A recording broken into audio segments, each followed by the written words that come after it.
Hi, so welcome. This is going to be a short demo about setting up CheckPoint CloudGuard Connect with the Citrix SD-WAN Solution. So what we have are a few components here. In front of me, we have a couple of different screens. So number one, the screen with my cursor moving is the SD-WAN Orchestrator, which is the SaaS-based management tool. I have another laptop in front of me, which is connected to a Citrix SD-WAN 210 appliance. That has got a single WAN link and it has an LTE SIM card inserted into it as well. That has got a virtual path which is established between the 210 and a VPX, a virtual appliance, up in the cloud, okay, in order to establish the tunnel functionality there. What we also have is a tab open here for the CheckPoint Infinity portal, where we're going to be doing some of the work. So first things first, we can see that everything is healthy. We have a virtual path established between my home here and the VPX, which I've marked as being in London. So if we go to the reports, the first thing we can just double check, if we go to real time, we can have a look at the routes in here, selecting my appliance. We'll just do a quick refresh on that to have a look at what the routes are like on the system. This is without any tunnels to any secure web gateways, etc., etc. So what we can see in here is we can see the local subnet 192.168.13. We can see a subnet which is behind the headquarters device, and we can see this quad 0 route which is in here now with lots and lots of hits. The reason behind that is I'm not sending traffic up the virtual path in this instance at my house. I'm breaking everything out to the internet. And then there are subsequent routes which are put in here afterwards. So there's one which goes up the virtual path, up through the DC, should my local fail. And then we've got a pass through and discard. If we have a look at flows in the table here, what we can see is if I retrieve some information, I do a little refresh on my browser here on the secondary laptop I'm using for generating traffic. What we can see here is some traffic which is going on. We've got some Slack and we've got some Google generic stuff, bit of Microsoft. If I was to add in the custom tab here for the service type, that will give us a little bit more information which we want to look at, and we can see that everything is going up the internet pipe. So everything is just breaking out locally. Now, what we intend to do here today is we intend to leverage the CheckPoint CloudGuard Connect secure web gateway. So the first part we need to do for this is we need to actually create what is known as a site in the CheckPoint portal. So that can be done by logging into their portal. If you don't have an account, you can sign up for an account and it will give you a trial period in order to do this. Now, in the interest of time, because it takes roughly 20 to 25 minutes in order to create the site as it's known. So every branch site that you have needs a representative site up in the CloudGuard, up in the Infinity portal. So for the demonstration here today, you can see that I've created a site called Glen Home. Okay, the information I had to put in to create that is simply in here. So if I edit the site details, I gave it a name, I gave it an address. You give it the number of users as an estimation, so that's based on what the resourcing is going to be on the back end. For the connection details, what I did is I selected Citrix from the drop-down menu. Okay, I had IPsec pre-shared key as the authentication method, and then I've selected static IP address. Now, I have a single static IP here going out of my house.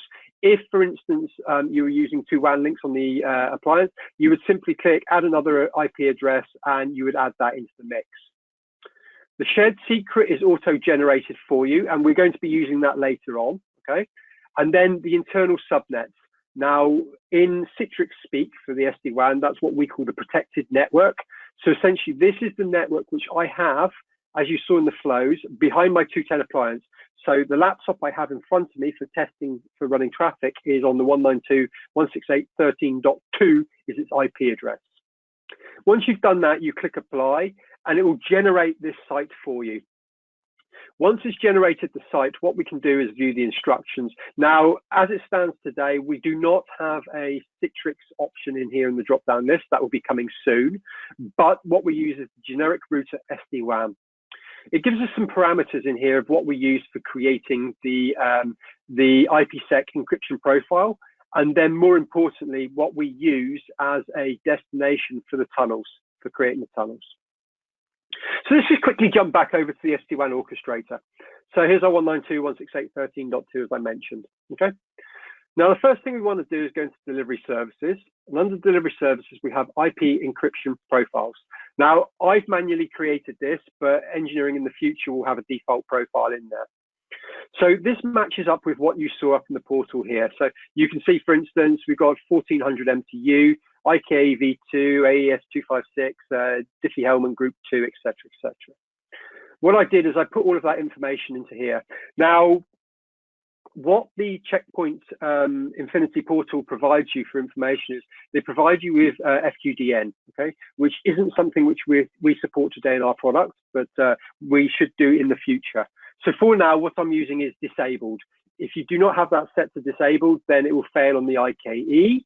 So it's very important that we have that done if you manually build your profile. So all of these parameters have been put into the CheckPoint Connect profile. So we can just cancel out of that now, okay? Now, the next thing we have to do is go into service and bandwidth. Now, we're going to create ourselves a new service, a new intranet service, which is of type IPsec. And I'm going to give this service a name. So it's already pre-populated there for me, called GW Home. It's because I've already done this previously. It'd be a bit folly if I didn't test it first before I tried building a video for it. The service type here is intranet, okay? And then what we need to do is create the endpoints, right? So for resiliency, the CloudGuard Connect has two endpoints which we will attach to. So let's do endpoint number 1, okay? And what I'm going to call this is Glenn CheckPoint -1. So tunnel 1 essentially. And we need the first peer IP. Now the first peer IP is this one here, okay? So what I'm going to do is I'm going to take that, I'm going to pull over a terminal window, okay? So in good old Blue Peter fashion, for those of you who know or heard of Blue Peter, they used to have one ready. So if I do an NS lookup and I do a copy and paste there, I've done a resolution, and that is what the IP address is. Now this is what we need to do and put into our configuration file. So if I just hop, skip, and jump back over here and put in that peer IP, I will select the IPsec profile. So you remember the encryption profile from earlier? That's what we're using. Now for the PSK, pre-shared key, we will get that from here. Now, I know this is on a video and it's going to be shared far and wide, hopefully. Then this is only up temporarily for the demo, and then it will be torn down anyway. But you wouldn't make that publicly available. Now, just make sure there's no white space at the end there, because when you copy and paste, that could sometimes happen. The pre-shared key is used for both us and for the peer. Okay, so that's for the SD-WAN end and for the Connect end. And if I just click done on that one, that's tunnel endpoint 1. Now for resiliency, I make a tunnel endpoint 2. So let's put in a Glenn checkpoint 2. Same process as what we did before, but let's go down and we have a second destination here. Okay, so let's just take that endpoint destination there, pull up the terminal window again. You don't have to use terminal. I'm using a Mac. It's very simplistic for me to do that. You can do NS lookup wherever you need to, as long as you can resolve that. Here's the IP address for the second tunnel. Okay, so let's just go back and just plug that in there for the peer IP for the second tunnel. It's the same pre-shared key for both tunnels. Okay, so let's just take that and copy it into here as well for that guy and that guy. So, whoops, need to check that. So you're trying to skip steps here. So you see how it's intuitive and it lets you know that you've missed a step.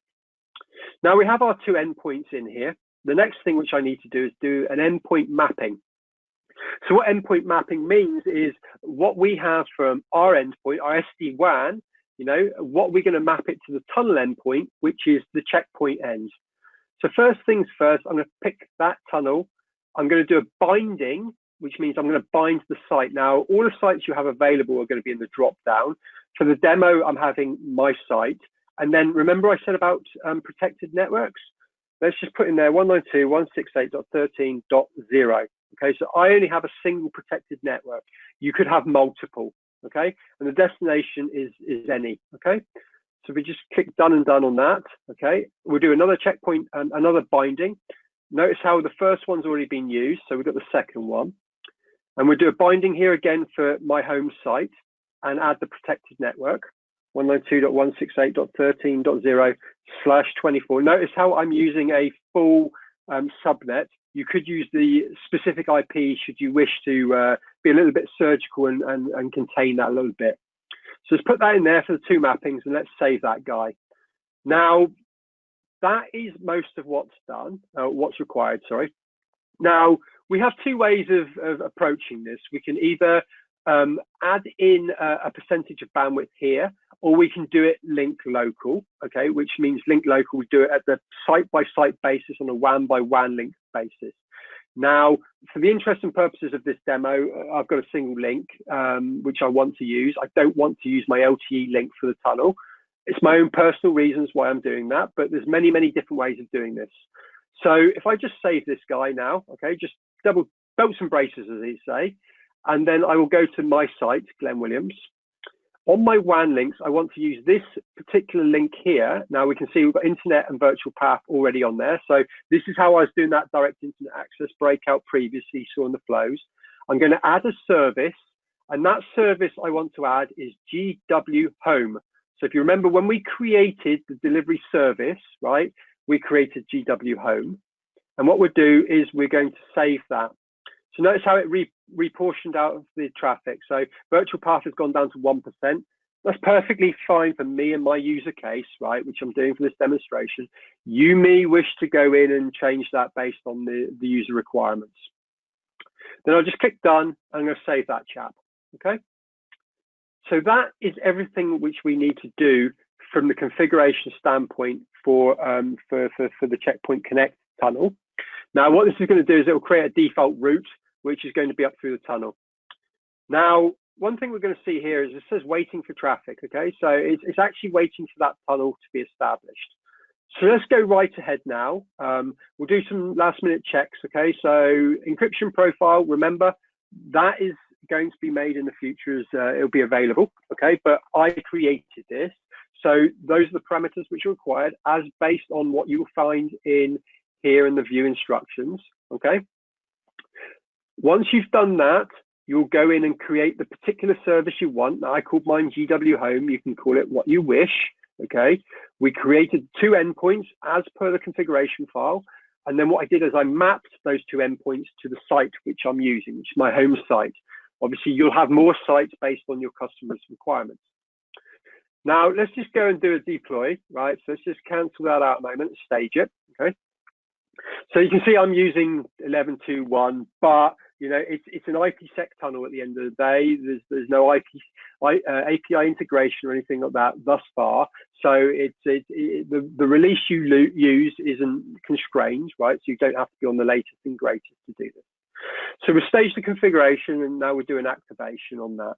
So at this point, what we're doing is we're creating the IPsec tunnel. So we're putting the parameters into the appliance and there will be the IKE exchange process go on. So it will go through the different phases, IKE phase 1 and phase 2, in order to establish the IPsec tunnel with the checkpoint VM up in the cloud, so that point of presence. It'll take a little moment to do this. It's no different to any IPsec tunnel. So we'll just wait for this activation to finish. And then what we can do is we can go up and check in the Checkpoint Infinity portal to ensure that it's gone from waiting for traffic and it's transitioned over. So let's just close that guy there. It still says waiting for traffic at the moment. I may have to do a refresh, but let's just go back and do some checks and balances from our end. So first things first, let's go in and check on a site basis. We'll go in and go look at the reports. And first and foremost, let's have a look at the routes, okay? So we should see some new routes in here for the tunnels, for 2 tunnel endpoints, okay? So remember we've established 2 tunnel endpoints, so 18 and 35, which is quite the first octet. What we can see here is there are some hit counts on there, so 12 and 3. So we've got some hit counts. Let's just have a look and see if the tunnel's been established yet. So IPsec tunnels can be found underneath reports, real-time statistics. and then I've just done a retrieve later there. Okay, good. So we've got some good information here. Let's go back up to the portal, and if I do a little refresh on the portal, it might take them a little time. It still says waiting for traffic at the moment. Might be because I haven't sent any packets yet. Let's then have a look at the flows for this site. Okay, what I'm going to do at the same time is I'm just doing a page refresh on this laptop in front of me just to generate some traffic up that. Now, what we can see here is if I add in service type, as we did last time, what we can see now is the traffic. There is some traffic, which is the quad 9. Okay, so that's going out to the internet. We've got some legacy connections there as well. But what we can see, and more importantly, is intranet. So we can now see the service name, if you remember GW Home, okay, and we can see it going to tunnel endpoint number 2. Okay, remember there are 2 tunnel endpoints, Glen Checkpoint 1 and Glen Checkpoint 2. So the traffic is going through. So I've just generated some traffic here. Let's do something like, I'm just going to go to Facebook, right? Because it's probably the quickest one to pull up on here. I think I have a policy in there for that one. Let's go to Google and you see that. So if I retrieve latest data now, let's just pull that up and look at the stats. Then we go to the Infinity portal. And it really is as simple as that. So you see Google generics. I went to Google, going out to the CheckPoint Connect. So if we just do a refresh, what we can see now is this is active, right? So we've had some traffic going up the pipe and getting to the CheckPoint gateway, and that is the end of the demonstration for interacting or integrating with the CheckPoint Connect gateway. Thank you for watching.